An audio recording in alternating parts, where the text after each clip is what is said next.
Ever wondered why candles don't go on a diet? Because they always burn their fat off. Welcome to the world of candle making, a place where you'll be melting more than just your heart.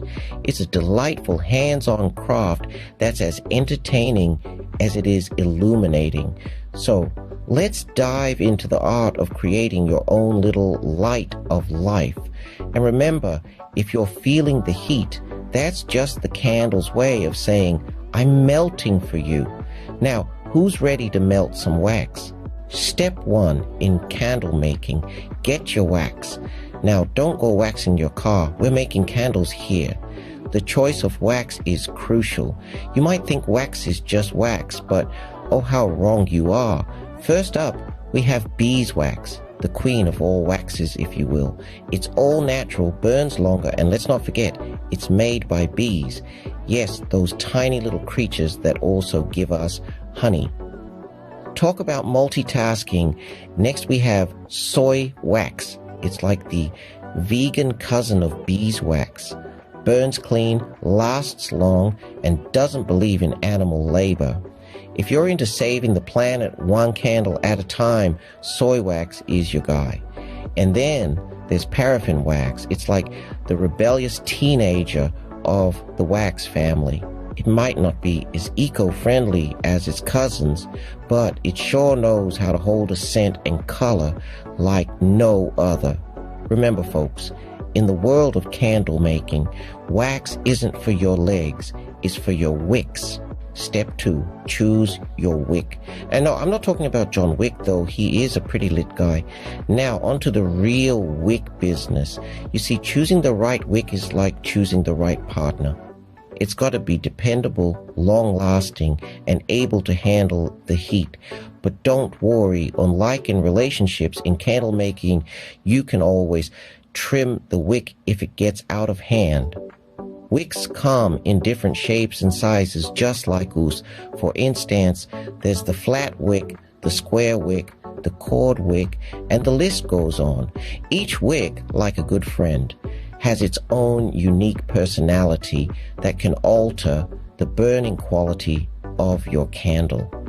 So, choose wisely, and remember, before you dive into the wax, you've got to prime your wick. Dipping it in wax helps it burn evenly and also keeps it upright during the candle making process. Don't get it twisted. A wick is not just a string, it's the backbone of your candle. Well, if candles had backbones, that is. Step 3, let's add some color, because life's too short for boring colorless candles, right? Now it's time to get a little artsy. You can add color to your candles using dye blocks or liquid candle dye. You're probably thinking, but I can't even color inside the lines. Don't worry, we're not asking you to recreate the Mona Lisa here. It's simple. If you're using dye blocks, just shave off a little bit and add it to the melted wax. If you're using liquid dye, a few drops will do. And viola, you've just turned your candle into a rainbow. But remember, the more dye you add, the darker the color will be. So, unless you're going for a gothic vibe, don't go overboard. And don't be afraid to mix colors. Who said your candle can't be as unique as you are? Go ahead, make that neon green and hot pink candle.